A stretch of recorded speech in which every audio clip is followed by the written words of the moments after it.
নির্যাতন, হামলা, সরাসরি গুলি করে ছাত্রদের হত্যাকারীদের বিচারের দাবিতে ইতালির বিভিন্ন শহরে প্রবাসীদের প্রতিবাদ সমাবেশ চলমান রয়েছে।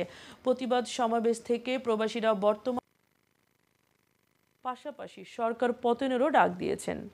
ইতালি থেকে আমাদের প্রতিনিধি জানান, আমিন হোসেন জানান, ইতালির মনফালকোনে মঙ্গলবার বিকেলে স্থানীয় পিয়াজ্জায় নারী, পুরুষ ও এই প্রজন্মের ছেলেমেয়ে সহ হাজার হাজার লোকের উপস্থিতিতে বিশাল প্রতিবাদ সমাবেশ অনুষ্ঠিত হয়।